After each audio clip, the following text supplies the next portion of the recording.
आंथ' आंनि भटखौ दा दान्दिसे आवगायाव आं होनानै फैबाय आरो जोबोद गोजोननाय मोन्दों।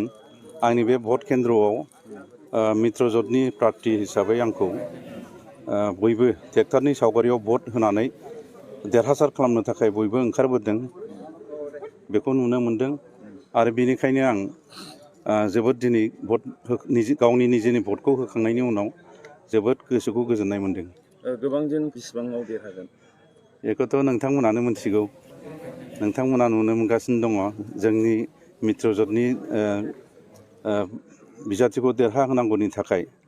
मित्रजोट होनोबा जेनेबा एजिपि बिजेपि आरो इउपिपिएल।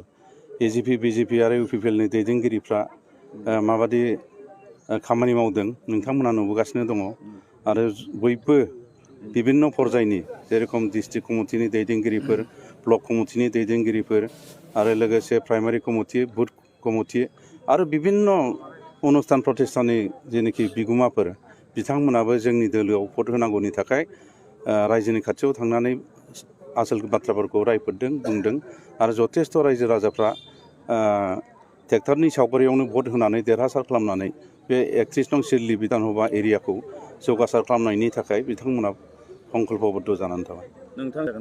बेयाव ओरैनो कम्पिटिसन हिसाबै बिपिएफ दोलोआनो फैगोन, बिथां सुद्द बसुमतारी, नेक्स्टआव कंग्रेस।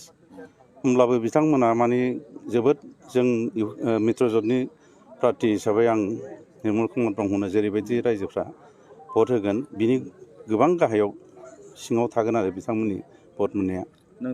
देरहाखांनायनि उनावथ' बहाय जोबोद जोंहा समस्या दं। जोंहा माने रड एन्ड कमिउनिकेसनखौ थिग खालामबावनांगौ दङ।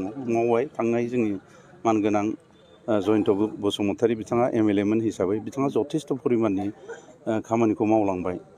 दा माखासे होमब्लाबो जोबनो गैयि आरो माखासे समस्या दं, जेनेबा कानेक्टिभिटिनि खोथा, नांगोलफाङा दैनि सायाव दलं आरो लोगोसे लांखार दै, खानामाख्रा दै आरो ओरै साम्पावती दै, बे दैनि सायाव दलां लुनांगौनि गोनांथार हाबाफारि दङ। दा बेफोरखौ जेरै हागौ ओरै जों आसामनि मानगोनां डक्टर हिमन्त बिश्व शर्मा गिबि मन्थ्रि बिथांजों आं लोगो हमगोन, रायलायगोन आरो जेसेबां डिपार्टमेन्ट दं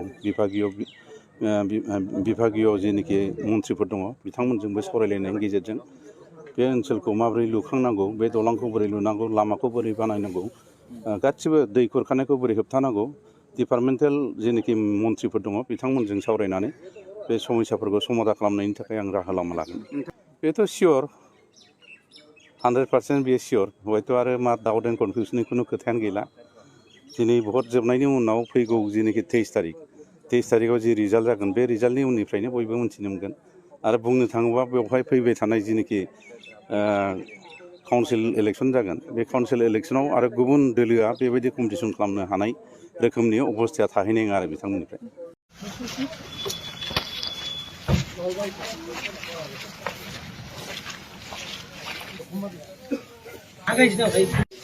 नमस्कार।